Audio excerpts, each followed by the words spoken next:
Across the globe, hidden beneath the shadows of time, there are ancient stones that whisper secrets of civilizations long forgotten. These monuments stand silent, but they are far from lifeless. They carry within them stories of human ingenuity, mystery, and a deep connection to the earth itself. From the rugged peaks of Armenia to the timeless terrains of Malta, each stone holds a piece of a puzzle we've yet to fully understand.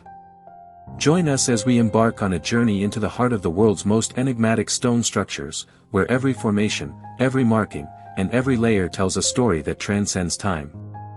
Together, we'll uncover the mysteries that have baffled historians, explorers, and dreamers alike. What secrets do these ancient stones keep? Why were they built, and how did they survive through millennia? From the ancient stone circles of Karahunj to the mysterious petroglyphs of Chalpanata, the clues are scattered across the world. These aren't just rocks, they are the key to unlocking the mysteries of our past.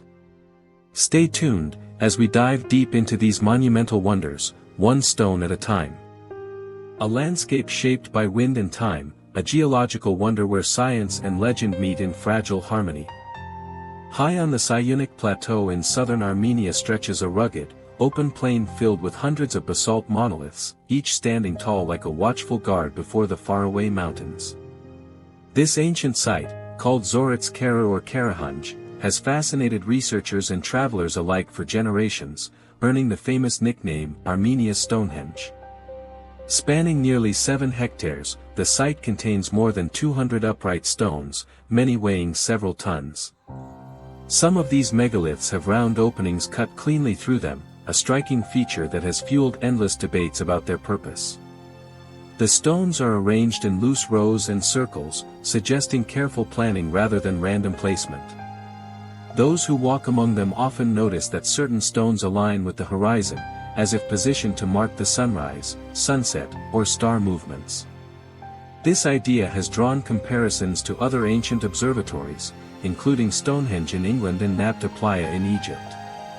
Meanwhile, excavations have also uncovered graves and burial sites within the area, implying that Karahunj may have once served as a necropolis. This dual role, part astronomical site, part cemetery, lies at the heart of scholarly debate about its original purpose. Dating the site has proven extremely challenging. Some archaeologists believe it was built around 2000 BCE, placing it firmly in the Bronze Age, alongside other megalithic cultures in the region. Others argue it may be much older, perhaps dating back 5500 to 7500 BCE.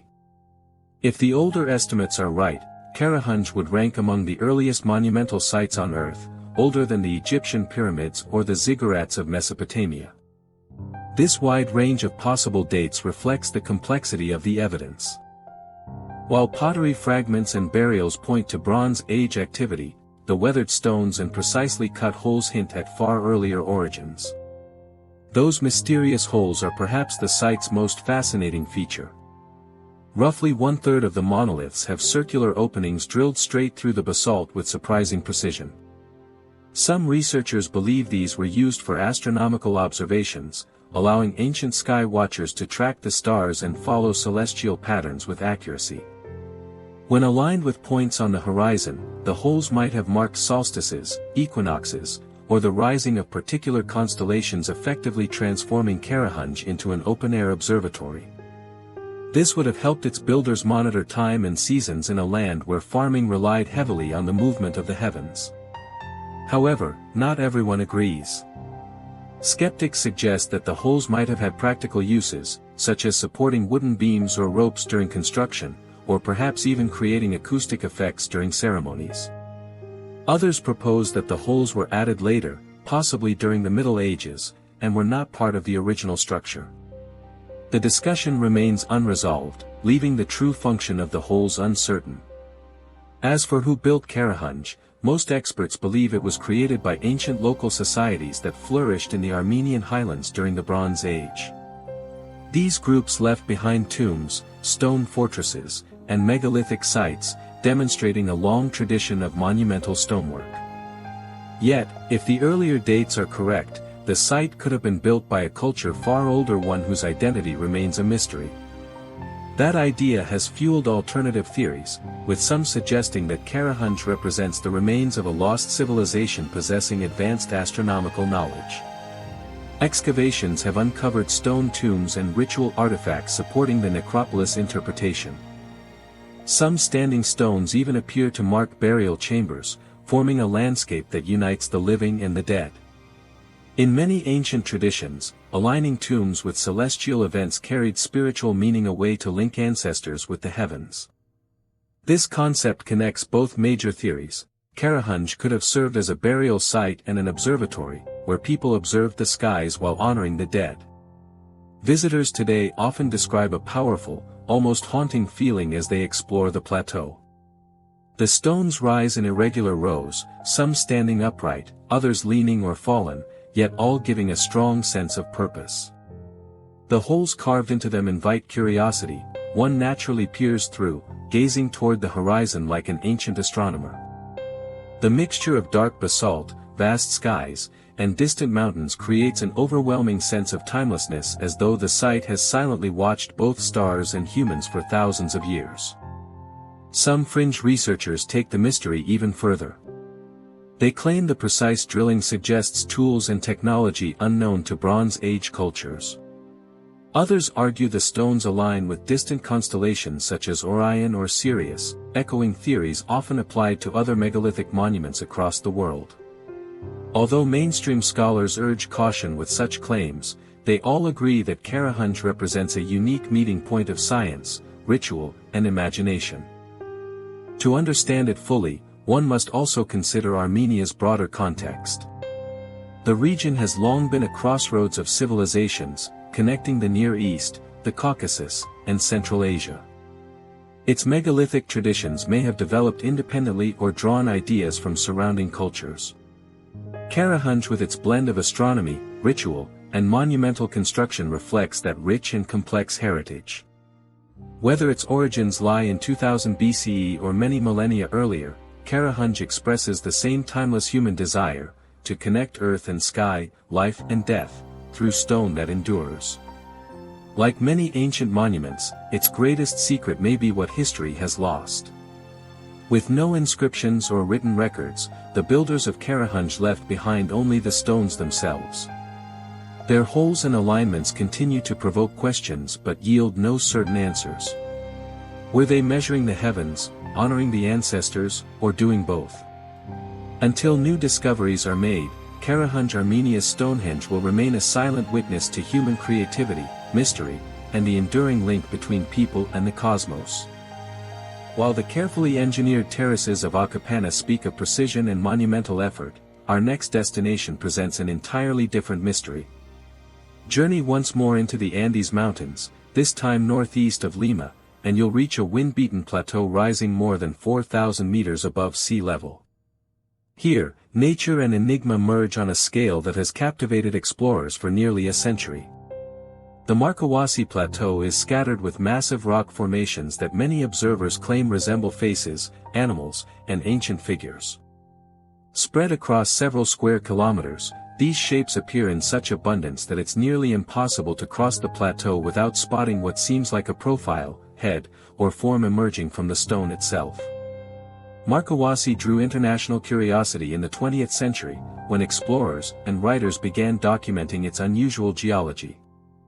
Though local communities had long regarded the plateau as sacred, it was Daniel Rizzo, a Peruvian researcher, who brought it widespread fame in the 1950s. Rizzo proposed that these formations were not merely natural, but the remnants of colossal sculptures crafted by a long-forgotten civilization. In his interpretation, the plateau served as an immense open-air gallery, with its figures depicting humans, deities, and animals from a time so ancient that no written record remains. His writings spread across the world, drawing the attention of archaeologists, spiritual seekers, and travelers alike. The formations themselves are breathtaking. Some stand as towering stone outcrops, while others stretch low and wide across the plain. Again and again, they seem to take on recognizable forms.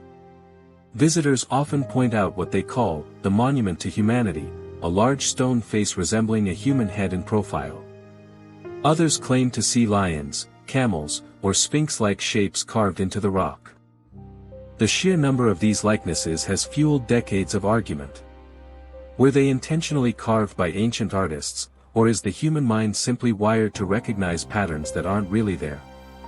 Most geologists favor the natural explanation. The plateau is made primarily of volcanic rock, slowly sculpted by wind, rain, and erosion over countless ages. They note that erosion can create astonishingly detailed shapes and that pareidolia, the tendency to perceive faces or forms in random patterns, is a well-known psychological phenomenon. To them, Markowasi's figures are accidental masterpieces of nature, brought to life by imagination rather than human tools. Supporters of the opposite view insist that some shapes are too precise to dismiss. They point to the angles, proportions, and symmetry of specific stones as evidence of deliberate design. Some even argue that ancient builders enhanced natural formations, refining them into recognizable figures. If this is true, it raises deeper questions: who carved them? When? And why? No firm archaeological evidence connects the plateau to any known culture, though pre-Incan societies once lived in the valleys below. Without artifacts, structures, or datable material, these ideas remain speculative, yet the mystery of a lost civilization continues to intrigue. Local traditions add another layer of meaning. Nearby communities have long viewed Markowasi as a sacred space associated with healing, visions, and spiritual energy. Shamans have used it for ceremonies, and many modern visitors claim to experience vivid dreams or sensations after spending nights among the rocks. While the high altitude and isolation may contribute to these feelings, the legends endure, strengthening the sense that Markowasi is more than geology alone. In this atmosphere of wonder, alternative theories have thrived. Some fringe researchers suggest the plateau contains messages from an ancient global civilization, intentionally left in stone for future generations to discover.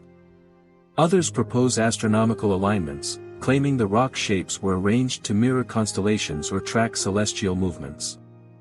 A few even go so far as to link the site to extraterrestrial contact, suggesting the sheer scale and apparent design of the figures point to influences beyond Earth.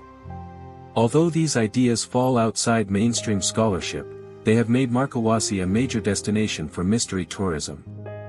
From a scientific perspective, one challenge in solving the mystery lies in the lack of excavation. Unlike structured archaeological sites such as Tiwanaku or Gunung Padang, Markowasi contains no clear foundations, walls, or artifacts to study. Its entire puzzle rests in the shapes of its stones. Without cultural material to anchor interpretations, researchers remain divided, skeptics and believers alike seeing what they expect to see. Standing on the plateau is an experience that transcends belief or disbelief. The high altitude creates a harsh yet mesmerizing landscape, vast skies, little vegetation, and striking contrasts of light and shadow. The stones glow in the sun's shifting light, standing boldly against the horizon. In such surroundings, it's easy to imagine faces or creatures emerging from the rock, as if the land itself were alive. Whether these shapes are natural formations or ancient creations, the effect is the same, a feeling of walking through a living landscape, heavy with presence and history. Theories about how these shapes could have formed range from simple to extraordinary. If humans were indeed involved, they could have used basic tools to carve or enhance volcanic rock, much like other ancient cultures that created petroglyphs and statues. Determining when this might have occurred is far more difficult. Some advocates claim tens of thousands of years of antiquity, while skeptics maintain there's no proof of human activity beyond the last few millennia. The question of who might have carved them is equally uncertain. Peru's history is filled with civilizations known for their mastery of stone, from the builders of Chavín to the Inca, yet no direct cultural connection to Markowasi has ever been found. In the end, Markowasi stands apart among the world's megalithic enigmas. It is not a temple, pyramid, or platform, but an open plateau where the line between natural formation and human artistry remains blurred. That ambiguity is its true power. Visitors can wander for hours, seeing faces and animals everywhere or dismissing them as illusions. Scholars can argue geology versus craftsmanship, but the silent stones of Markawasi continue to rise at 4,000 meters, defying certainty. And so, the core question persists: are these rocks the remnants of ancient creativity, or simply proof that the human mind seeks patterns in chaos? Until firm evidence emerges, Markawasi will remain both sacred and mysterious, a timeless riddle carved in stone. Across the Horn of Africa, where Ethiopia's highlands stretch into rolling plains and ancient valleys, lies one of the continent's most captivating megalithic sites. Close to the small town of Tyre stands a field of tall, slender stone monuments rising from the ground like quiet sentinels of an unknown past. Today, 36 of these monoliths are protected within a UNESCO World Heritage Site, though they represent only a small portion of the hundreds scattered across southern Ethiopia. Together, they form part of a long-standing stone-raising tradition whose full purpose remains largely mysterious. The stelae of Tyre differ greatly in height, some reaching nearly 5 meters, others barely taller than a person. All were carved from locally quarried rock, cut into flat slabs, and positioned upright in the soil. Their layout is irregular, some stand in neat rows while others cluster unevenly, implying that they were erected at various times or for distinct purposes. What sets Tyre apart are the intricate engravings etched onto many of the stones. Unlike the plain monoliths found elsewhere, these are decorated with swords, abstract motifs, and puzzling geometric patterns that resist straightforward interpretation. The sword carvings are particularly striking, blades carved upright or sideways, complete with handles and crossguards. To some scholars, these engravings symbolize warriors, perhaps honoring individuals or families of fighters who once ruled the area. Others believe the swords represent broader ideas such as strength, authority, or protection. The geometric designs add another layer of mystery. Circles, spirals, and intersecting lines appear beside the sword symbols, suggesting a symbolic language whose meaning has long been lost.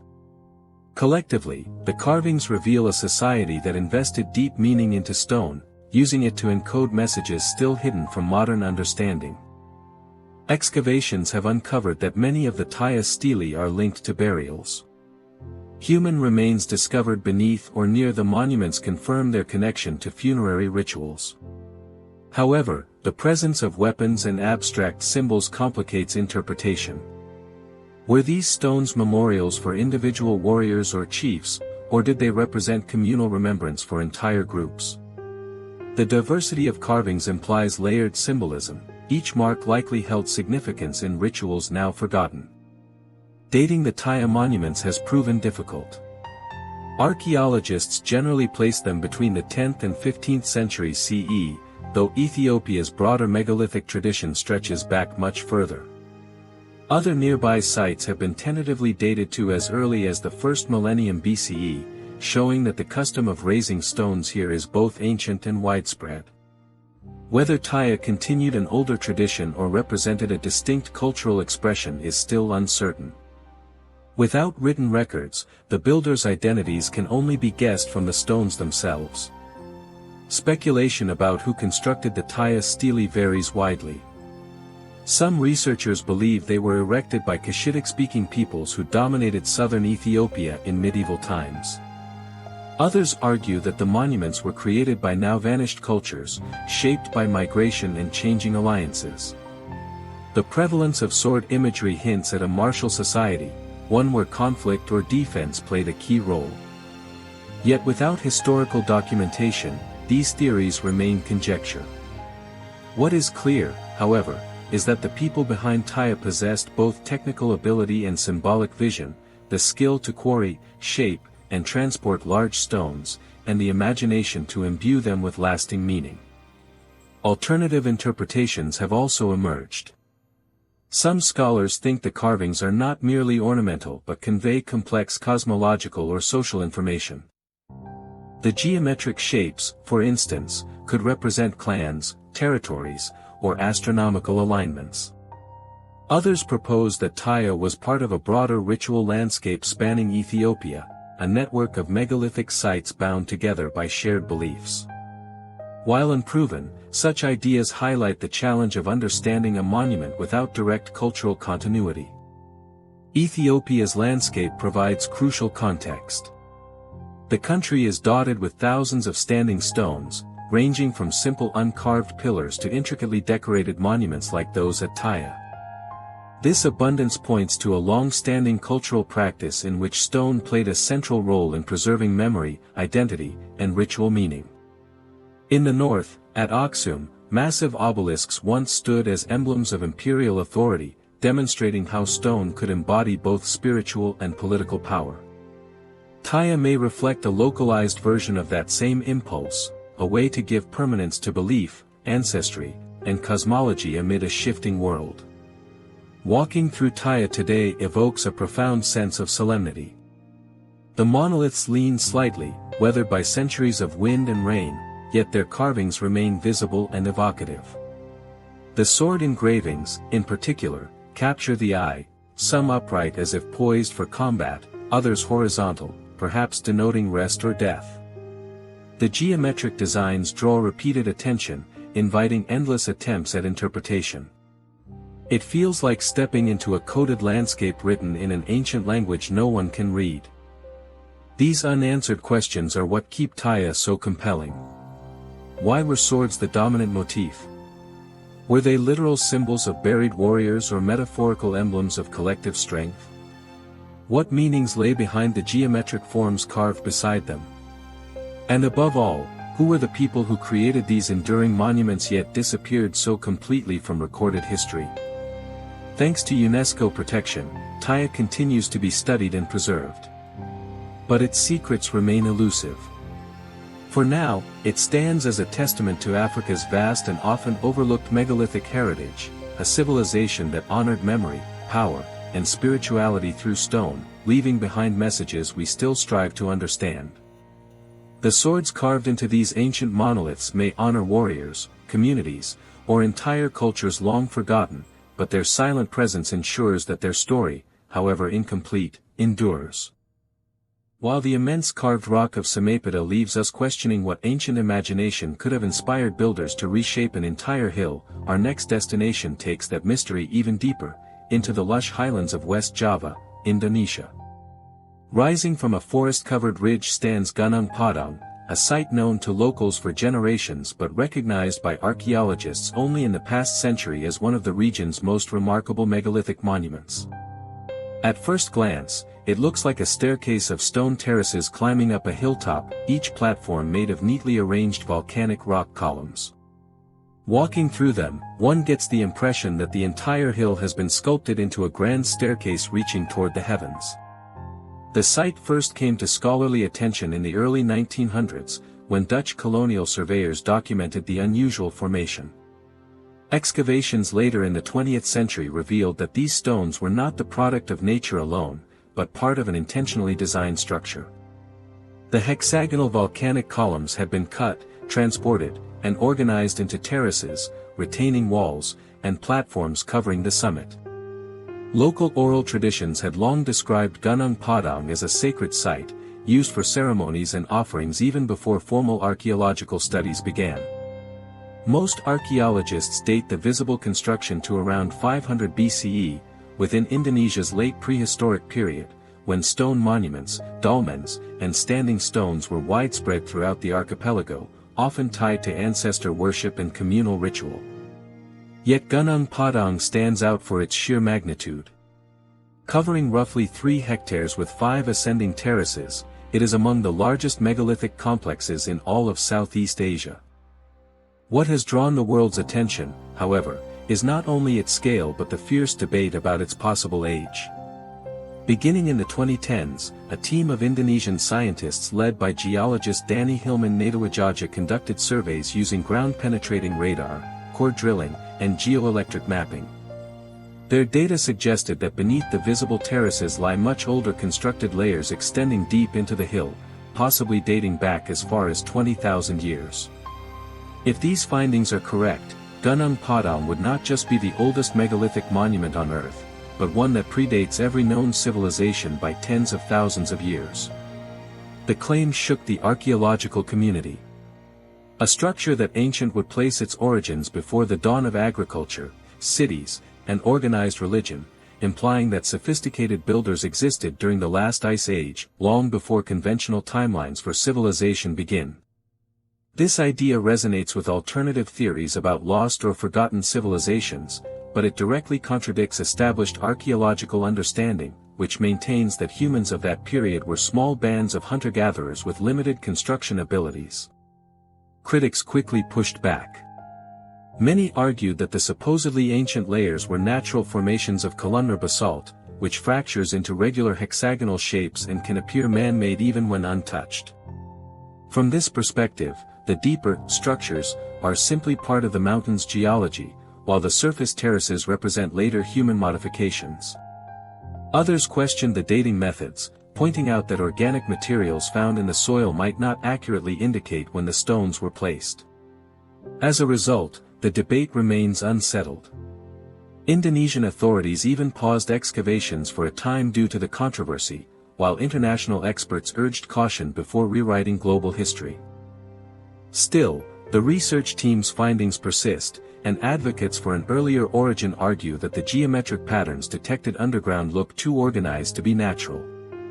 For them, Gunung Padang could be evidence of an advanced Ice Age society, one erased by cataclysmic events at the end of that era. Regardless of its true age, the site's grandeur is undeniable. Each terrace is framed by basalt pillars, some standing upright, others laid flat to form steps and retaining walls. Narrow stairways connect each level, creating the impression of a massive stepped pyramid merging seamlessly with the natural hillside.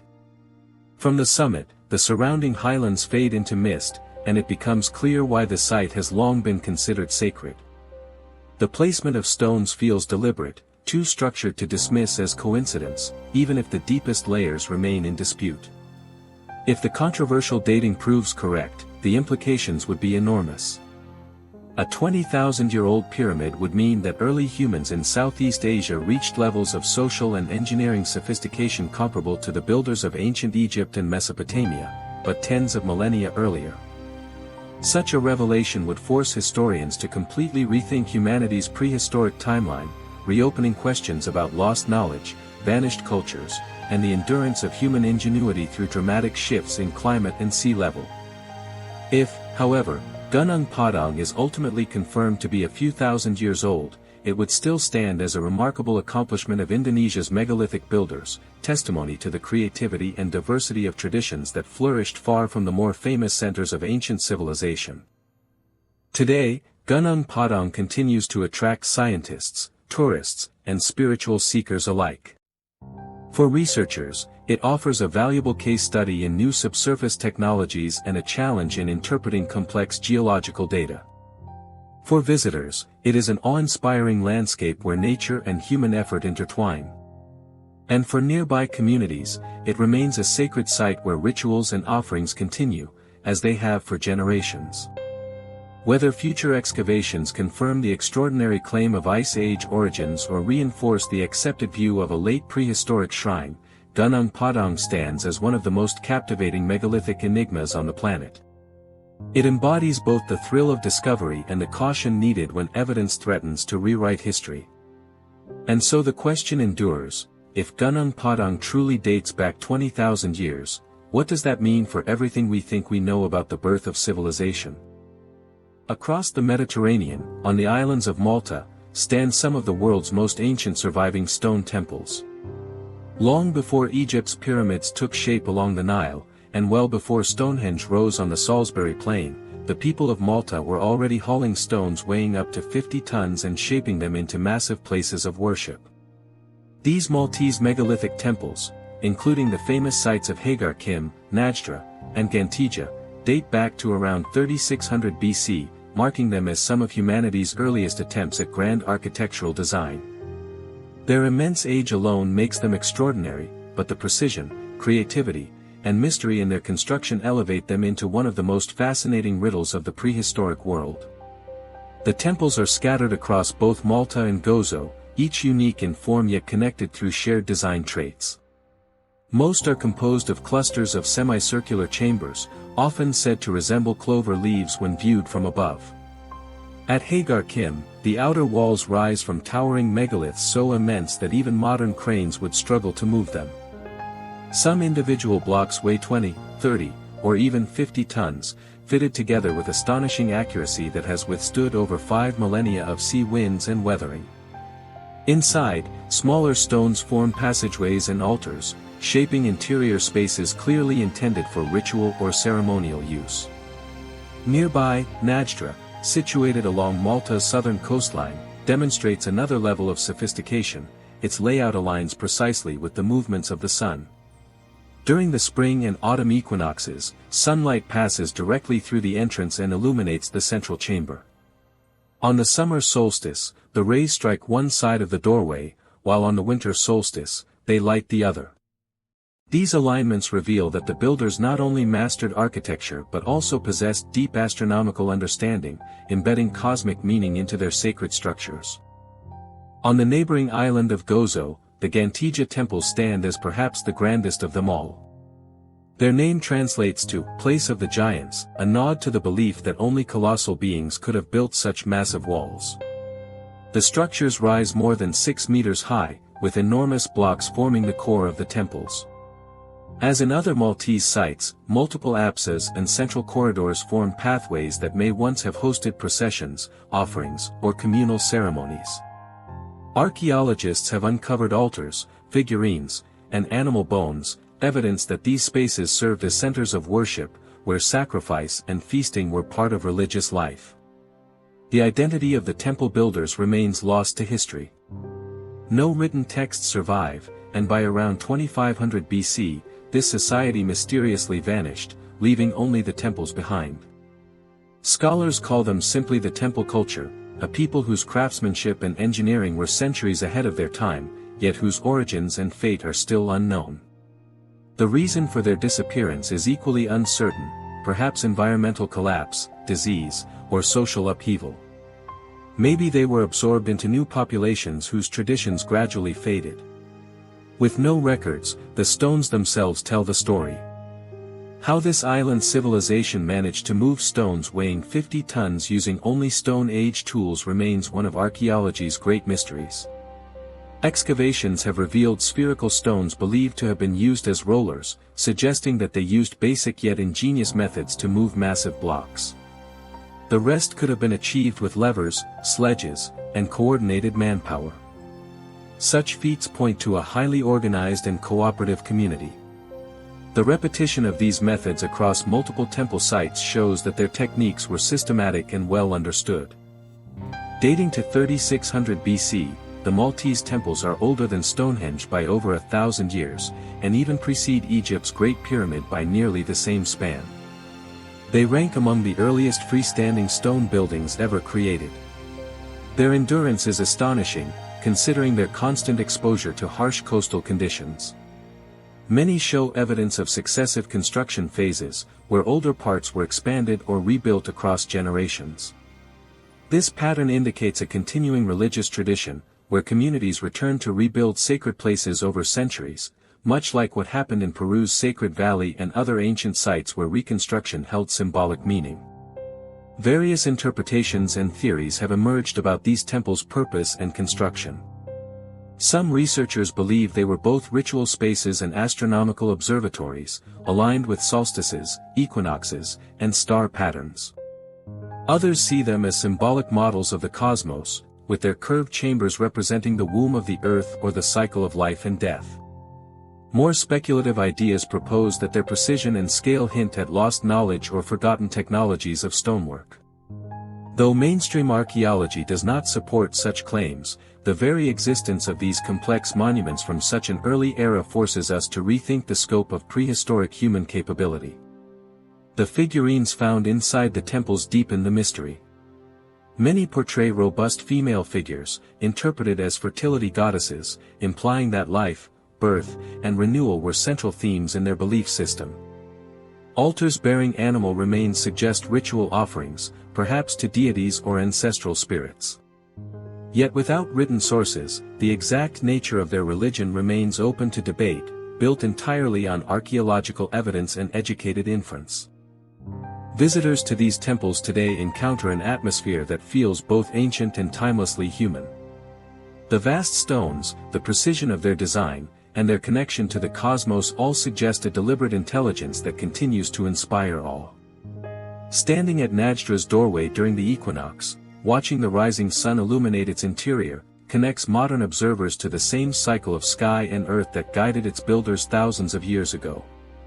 It serves as a reminder that long before the pyramids or classical temples, early societies were already shaping stone into architecture that blended practical skill with deep spiritual meaning. The megalithic temples of Malta remain one of humanity's most enduring enigmas.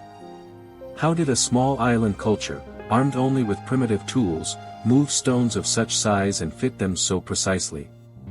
Why did their civilization disappear, leaving behind monuments but no memory of who they were? And what beliefs compelled them to build and rebuild these immense sanctuaries generation after generation? We may never know the full story. What is certain, however, is that Malta's ancient temples stand among the earliest and most remarkable achievements of human architecture, structures that continue to command wonder and spark curiosity over 5,000 years after their creation. Now we'd love to hear from you. Which of these incredible megaliths amazed you the most? Nestled in Peru's northern Casma Valley, the ancient remains of Second Bajo stand as one of the earliest known examples of large-scale architecture in the Americas. At first glance, the low stone walls and sun-baked courtyards appear modest. Yet, they are the scattered remnants of what was once a thriving ceremonial center that reached back thousands of years into prehistory. Archaeological excavations reveal that Second Bajo was originally founded around 3500 BC, placing it among the oldest monumental sites in the Western Hemisphere. Its discovery has compelled researchers to rethink long-held timelines about when complex societies first appeared in South America. It shows that the roots of civilization in this region stretch far deeper than once believed. At the core of Second Bajo lies a network of ceremonial platforms and plazas. The earliest constructions, more than 5 millennia old, were made of stone walls and open areas, designed for communal rituals and gatherings. Over successive generations, newer groups built atop the older layers, burying previous phases while reshaping the sacred space to match evolving customs. This pattern of building, burying, and rebuilding continued for centuries, leaving behind a layered record of changing architectural styles, social structures, and cultural values. Walking through the site today, one can trace these multiple levels, each representing a distinct chapter in the story of a community that repeatedly returned to the same sacred ground. Among the most remarkable findings is a circular sunken plaza, constructed from stone and dated to about 3500 BC. Measuring more than 10 meters across, it is one of the oldest circular ceremonial structures in the Americas. Its recessed form and encircling walls imply that it served as a ritual gathering place, a space where people assembled for shared ceremonies. Later generations built rectangular platforms, stairways, and broader courtyards above it, transforming the area into a truly monumental complex. Because of these successive layers, archaeologists now view Second Bajo not as a single building, but as a series of overlapping communities, each inheriting the site and reshaping it according to its own traditions.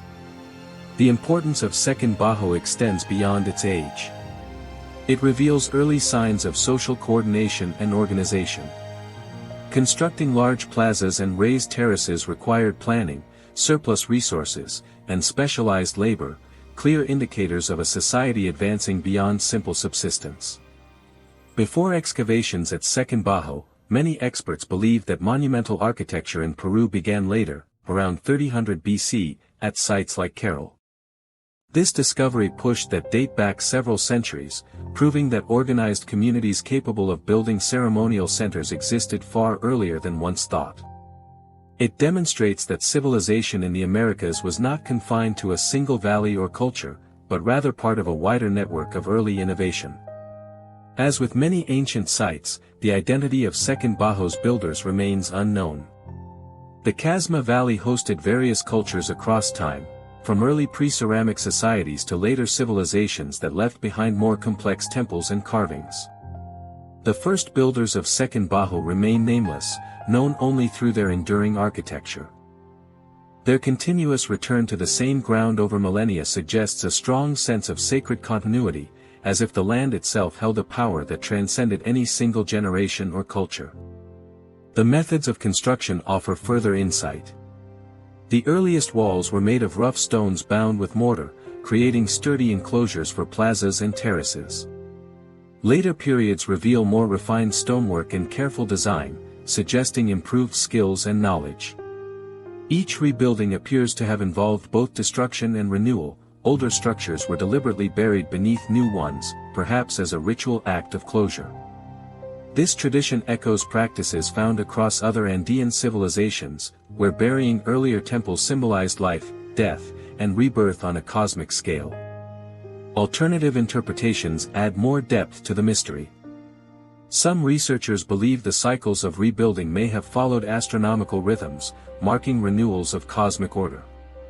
Others propose that Second Bajo was both a religious and political center, where leaders asserted authority by organizing massive construction efforts. Still others suggest that environmental events, such as floods, droughts, or earthquakes, triggered these cycles of abandonment and reconstruction, with each generation adapting the site to new realities while maintaining its spiritual core. The dating of the earliest circular plaza also challenges assumptions about the development of Andean civilization. If people were conducting rituals at Second Bajo as early as 3500 BC, then the foundations of Andean culture began long before the rise of the Inca Empire, and even earlier than Egypt's Old Kingdom pyramids. This implies that South America followed its own independent path to complexity, separate from that of the Old World. Many scholars see this as evidence that civilization was not a single invention, but rather a pattern that emerged independently in multiple regions, each shaped by its own landscape, resources, and beliefs. Visitors who walk through Second Bajo today encounter a landscape that, though ruined, remains imposing. Broad platforms rise from the dusty valley floor, staircases climb toward weathered summits, and sunken plazas remain visible despite thousands of years of erosion. The surrounding valley, with its fertile fields and flowing rivers, helps explain why ancient communities thrived here.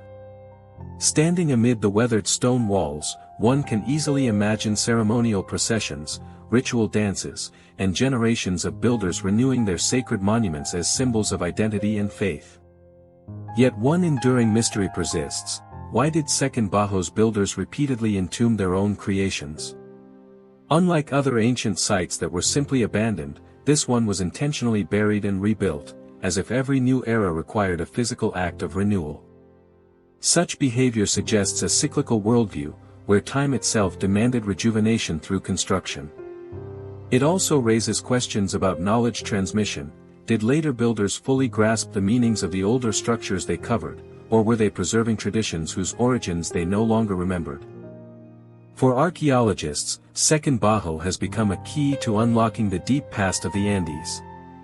For the rest of the world, it stands as a place of quiet wonder, less famous than Machu Picchu, but far more ancient, embodying thousands of years of human labor and devotion.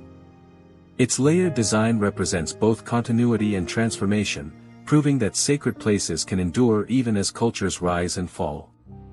And so the central question remains: why would one community build, bury, and rebuild the same site for millennia? Until we fully understand the beliefs of its earliest architects, Second Bajo will remain a monument not only to the beginnings of Andean civilization, but also to the timeless human urge to reshape and renew the landscapes we hold sacred. In shifting our focus from vast historical puzzles to something more intimate, we find ourselves in the highlands of southern Peru. At first sight, this site doesn't resemble a temple, fortress, or pyramid rising above the terrain. Instead, it is carved directly into the reddish cliffs of the Marca Mountains, a remote and thinly inhabited region near Lake Titicaca. Standing about 7 meters tall and 7 meters wide, the carving is unmistakably shaped like a doorway. A large rectangular hollow has been sculpted into the mountain's surface, with a smaller niche at the bottom center resembling a keyhole. Yet, behind it lies no chamber, no structure, only solid rock. This place is called Aramumuru, or the Gate of the Gods, and it stands among South America's most enigmatic rock carvings. The site remained largely unknown to outsiders until the early 1990s when travel writers and tour guides began describing it as a place filled with mystery. But for the local Aymara people, its significance stretches back generations. They long believed it to be a spiritual gateway. In their traditions, certain natural features such as caves, springs, or carved stones could serve as doorways between the physical world and the spiritual realm. Aramumuru fit perfectly into that worldview. Travelers were told that shamans once used the niche during rituals, pressing their foreheads to the rock and entering deep trances to journey beyond ordinary reality. Some legends went even further, saying that individuals could pass through the stone and never return. One enduring tale from the time of the Spanish conquest speaks of an Inca priest escaping with a sacred golden disc. As the story goes, he reached this stone gate, placed the disc into the central niche, and the rock opened, allowing him to step through and vanish forever. Whether this tale preserves an ancient myth or grew through later storytelling is uncertain, but its persistence highlights how powerfully the site is tied to the idea of crossing between worlds. From an archaeological standpoint, Aramumuru presents a real puzzle. Unlike most monumental works in the Andes, it isn't part of a larger complex. There are no surrounding ruins, no stairways, no remains suggesting it was an entryway to any structure. It is simply a carved face of rock in isolation. Some scholars think it may have been an unfinished project, perhaps begun and then abandoned by the Incas or a culture predating them. The rectangular recess might have been an early stage of quarrying or the start of a temple facade that was never completed. Another view is that the carving was always symbolic rather than practical, a representation of a spiritual gateway. In Andean belief, doorways could represent passage into another realm, whether that of ancestors, deities, or the dead. What complicates interpretation is the precision of the workmanship. The symmetry and carefully shaped niche suggest deliberate design. If it were merely an abandoned quarry face, why smooth the surface so carefully? The lack of visible tool marks adds to the mystery, as the finish appears refined rather than rough. This has led some to think it was always meant for ritual use rather than construction. In the late 20th century, as fascination with ancient mysteries spread, Aramumuru began attracting global attention. Some writers proposed it as a stargate, a literal portal to other dimensions.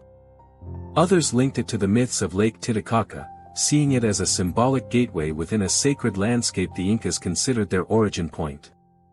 The lake itself has long been surrounded by myths of gods emerging from its waters to bring wisdom to humanity. Viewed in that context, Aramumuru might have been part of a broader ceremonial tradition connecting mountains, lake, and sky.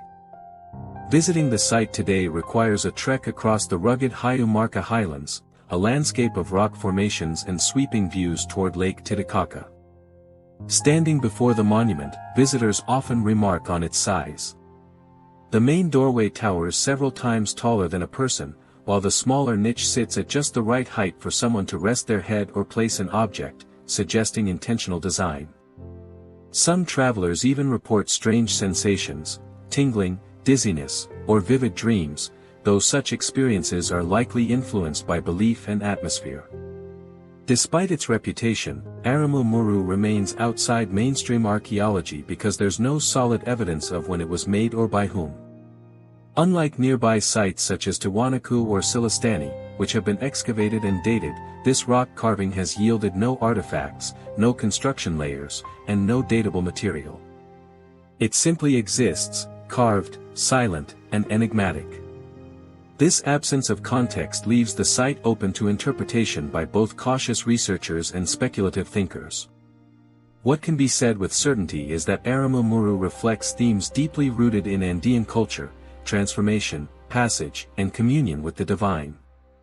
Whether it once formed part of a grander project, served as a ritual space, or stood purely as a symbol, it embodies a worldview in which stone itself was a sacred medium bridging worlds. Its remote setting reinforces that meaning, far from cities, yet close to landscapes long held sacred. And the mystery endures. Was this simply a carved rock left incomplete? Or was it an intentional monument serving a purpose now lost to time? With no inscriptions, no adjoining structures, and no clear clues, the answer remains elusive. Still, the monument's form and precision ensure that it continues to inspire awe. To those who visit, it feels like a silent doorway carved into eternity, a portal with no passage, yet endless meaning. As we leave the Peruvian highlands, the image of that immense stone gate lingers in the mind. Was it ever meant to open? Or was its purpose always symbolic, a threshold to the unknown? Whatever the truth, Armenia stands as a reminder that some of the world's greatest mysteries lie not in vast cities or towering pyramids, but in solitary works of stone that guard secrets as deep as time itself. On the northern edge of Lake Issyk-Kul in Kyrgyzstan, framed by the snow-covered peaks of the Tian Shan Mountains, lies a vast open-air gallery that has fascinated and puzzled generations.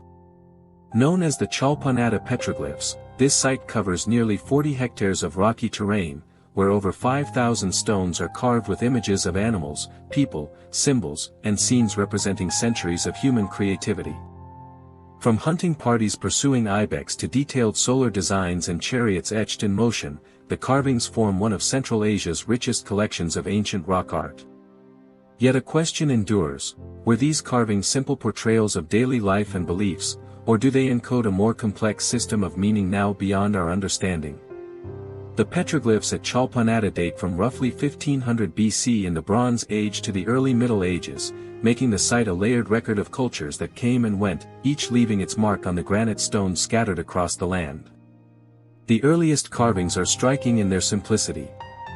Large wild creatures, deer, ibex, and bulls, are shown in hunting scenes that may have been both practical and spiritual. They could represent the animals most vital to survival or perhaps were part of rituals invoking hunting success, carved as symbolic acts of preparation before the chase. Later carvings reveal the region's transformation. Chariots begin to appear in Iron Age petroglyphs, suggesting contact with other cultures across the Eurasian steppe.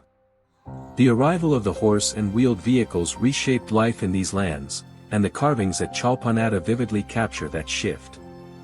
Other images depict humans dancing or performing rituals, while geometric designs and solar symbols reveal a fascination with cosmic order. The sun, drawn as a radiant circle, recurs throughout, hinting that celestial cycles played an essential role in the beliefs of these ancient people. The arrangement of the carvings adds further mystery. Though many seem randomly distributed, certain clusters form deliberate alignments. Some researchers believe these alignments were intentional, pointing toward the horizon in ways that could mark solstices or other astronomical events. This has led to the theory that Chalpanata was not just a canvas of art but a sacred landscape, a place where rituals united earth and sky. Whether these alignments were deliberate or accidental remains uncertain, but the idea highlights how interpreting rock art without written records is inherently complex. Who made these carvings? The answer spans millennia. Over more than 2,000 years, many peoples lived around Issyk-Kul, Bronze Age herders, Scythian tribes, and later Turkic groups, each contributing to the ever-growing tapestry of stone imagery. The continuity of this practice across such a long time suggests that carving into rock held lasting meaning, even as societies evolved. Techniques also changed, from hammering the surface with harder stones to inscribing finer lines using metal tools as technology advanced. The purpose of these carvings remains uncertain. Some scholars see them as ritual tools, citing the abundance of hunting scenes as evidence of ceremonies for success in the hunt. Others emphasize the cosmological motifs, suggesting they reflected beliefs about the structure of the universe. Another interpretation views them as territorial or clan markers, transforming the rocky plain into a sacred map of identity and memory. With no direct ethnographic parallels, these theories remain speculative, but the richness and diversity of the images suggest they were far more than decoration. Alternative interpretations push the possibilities even further. Some researchers argue that the solar motifs and alignments may indicate early astronomical knowledge, perhaps even that the site functioned as a primitive observatory as well as a ceremonial ground. Others suggest that the carvings record mythological tales, stories of creation, conflict, and renewal, passed down orally but preserved symbolically in stone. More speculative thinkers go so far as to propose that the sheer density and range of imagery represent a prehistoric archive, a deliberate attempt to preserve cultural knowledge in stone long after it ceased to have practical use. Dating the carvings highlights the site's global significance. The oldest petroglyphs, dating back to around 1500 BC, place Chalpanata within a worldwide pattern of ancient rock art that spans continents, from Europe to Africa to the Americas.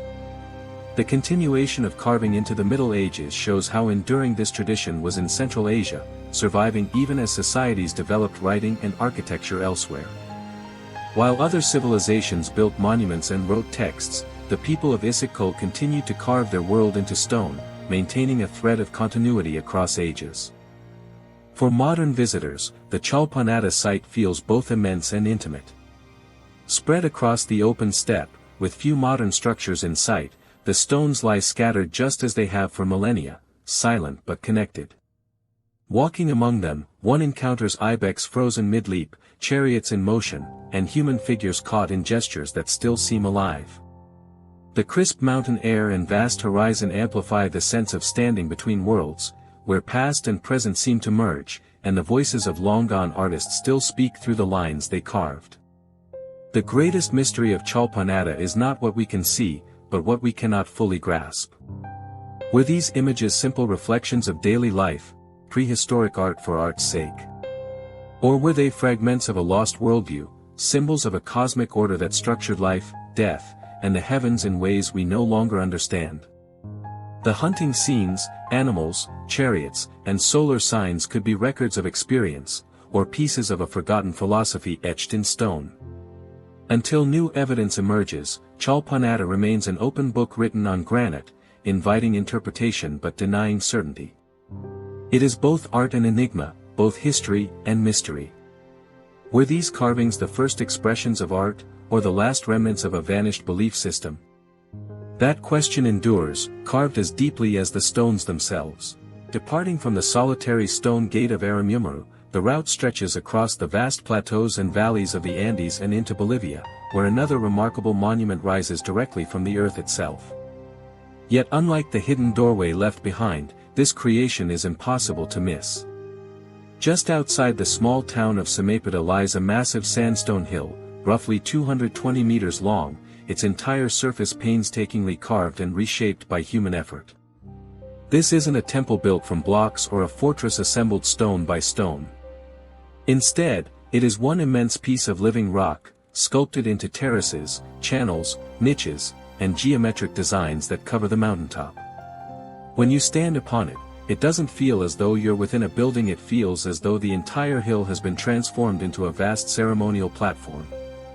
Archaeologists refer to it as El Fuerte de Samapata, though that title, meaning the Fortress of Samapata, is misleading.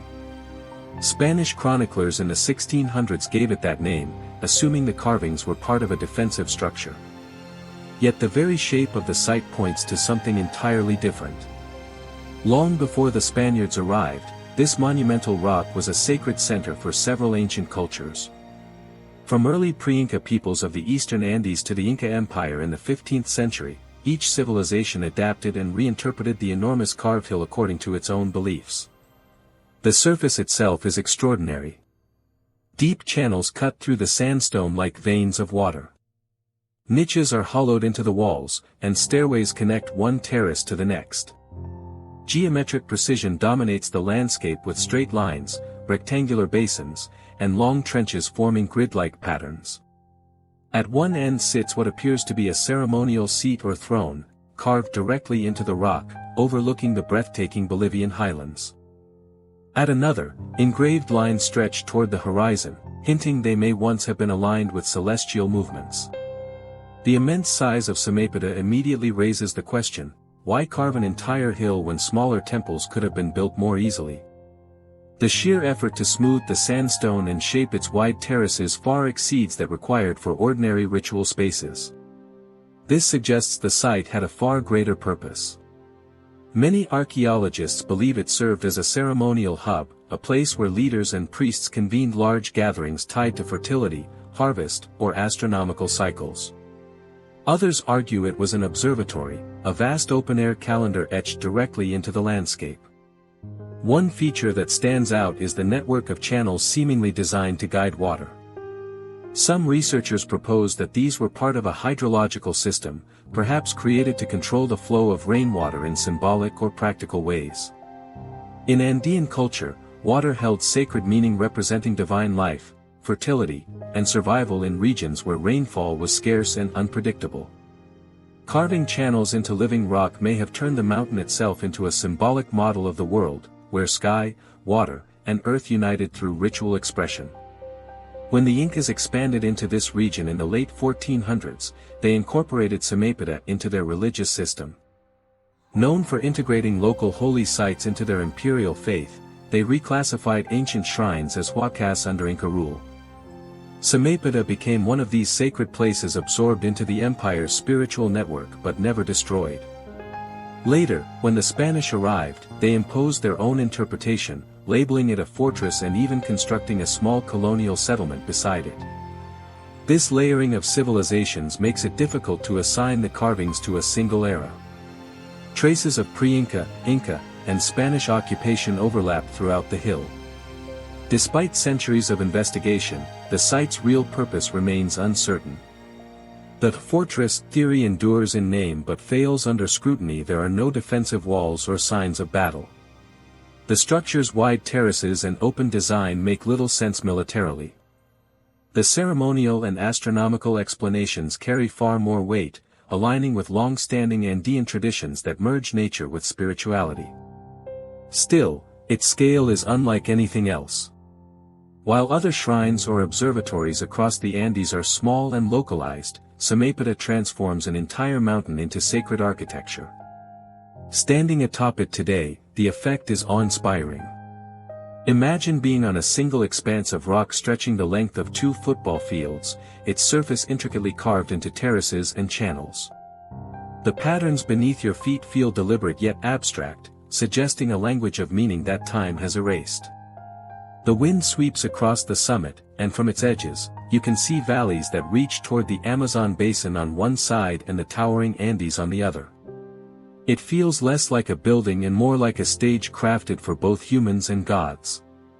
Archaeological digs around the area have revealed remains of stone dwellings and ceremonial buildings, hinting that the carved rock was once the focal point of a much larger complex. This supports the view that Samépida was not an isolated monument but part of an interconnected ritual landscape, a place where entire communities participated in ceremonies linking governance, faith, and cosmic order. Spanish colonial records even describe native rituals continuing there long after conquest, though those accounts are biased by missionaries determined to suppress indigenous traditions. The lingering mystery is what kind of knowledge or vision could have justified such immense effort. Smaller sanctuaries would have met normal needs. Carving an entire hill required generations of labor, organization, and purpose, pointing to beliefs that reached beyond practicality. Was it a sky observatory, tracking celestial events? A symbolic replica of the natural world, where stone and water echoed the harmony of the cosmos? Or a ceremonial center that united multiple cultures under a shared ritual identity? Whatever its true purpose, the Rock of Samépida remains one of the most remarkable megalithic achievements in South America. It is not simply made from stone, it is stone, transformed by human intention yet inseparable from the earth beneath it. And like the world's greatest monuments, it leaves us with haunting questions that archaeology still cannot answer. Why reshape a mountain when smaller temples would suffice? What stories are hidden in those channels and terraces now worn smooth by centuries of rain and wind? And what drove ancient builders to turn a living hill into a sacred platform that still resists simple explanation? Our path now returns to the Andes Mountains, where yet another immense creation rises high on Bolivia's vast plains. Situated nearly 4,000 meters above sea level stands the ancient city of Tiwanaku, an extraordinary civilization that thrived long before the Inca Empire ever emerged. At the heart of this site lies the Acapana Pyramid, an enormous stepped platform nearly 200 meters wide, built with stone-faced terraces stacked in levels that once formed one of South America's largest ceremonial monuments. Unlike the solitary enigma of Aramumuru or the rock-hewn marvel of Samaipata, Akapana belongs to a far larger and more complex ceremonial center, one that reflects a society both advanced and meticulously organized. Constructed as a multi-tiered pyramid reminiscent of structures seen in Mesoamerica, Akapana's design and craftsmanship are distinct to the Tiwanaku culture. Its foundation creates a cross-shaped outline when viewed from above, and its terraces ascend in 7 levels to a height of about 17 meters. Each level was once covered with massive stone blocks, some weighing several tons, perfectly fitted together with precision. At the top stood a sunken courtyard, encircled by walls of finely cut andesite, making it seem as though the summit itself had been hollowed out into an open-air ceremonial chamber. Among Akapana's most fascinating elements is its intricate drainage network channels and stone conduits carved through the pyramid to direct rainwater from the top down through each terrace, releasing it into the plain below. This was not mere engineering, it was deeply symbolic, turning the pyramid into a representation of a sacred mountain. In Andean cosmology, mountains were revered as sources of life-giving water and homes of divine spirits. By constructing an artificial mountain that controlled the movement of water, the Tiwanaku people may have been creating a symbolic universe, one that united sky, earth, and the underworld within a single monumental form. Archaeologists generally agree that Akapana served as a ceremonial and astronomical center, used for rituals related to agriculture, fertility, and celestial observation. Its alignment with the cardinal directions and its panoramic view over the Altiplano suggest it played a role in tracking solstices and seasonal cycles critical for farming in such a harsh environment. At the same time, its immense scale reveals that it was intended as a grand expression of Tiwanaku's power and religious influence. Yet, many mysteries remain unsolved. One of the most debated is how the enormous stones used in its construction were quarried and transported. Some blocks of andesite came from more than 40 kilometers away, across Lake Titicaca, while sandstone pieces originated from even greater distances. Moving such massive stones without the use of wheels or draft animals would have required remarkable planning, teamwork, and ingenuity. Though experimental archaeology suggests that large groups using ropes, rollers, and sledges could have achieved it, the logistics of doing so across rugged terrain and open water are still mind-boggling. Another puzzle is whether Akapana was ever actually finished. Today, much of it stands in ruins, its terraces collapsed and the summit eroded. Spanish chroniclers in the 16th century described the pyramid as partially destroyed even in their time, noting that locals were dismantling parts of it to reuse the stones. However, some researchers argue that Akapana may never have been completed at all. Certain areas appear abruptly unfinished, as though construction ceased suddenly. If that's true, what caused such an ambitious project to halt?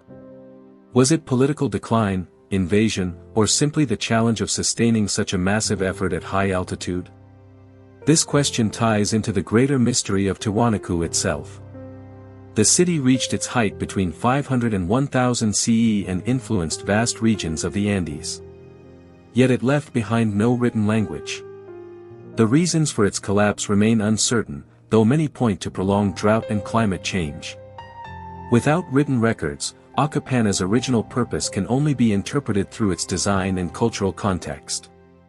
Some scholars view it as a monumental sacred mountain, while others see it as an artificial water temple constructed to channel rainfall and represent the life-giving rivers of the Andes. Both views highlight a civilization that saw no separation between engineering and spirituality.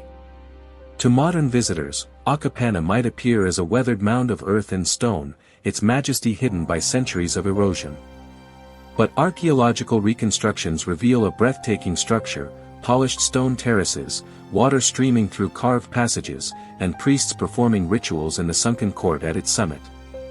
From the top, overlooking the endless plateau, one can easily imagine how this man-made mountain once commanded the landscape reflecting both the heavens above and the world below. The true enigma of Akapana lies not just in its physical form but in what it reveals about the Tiwanaku civilization.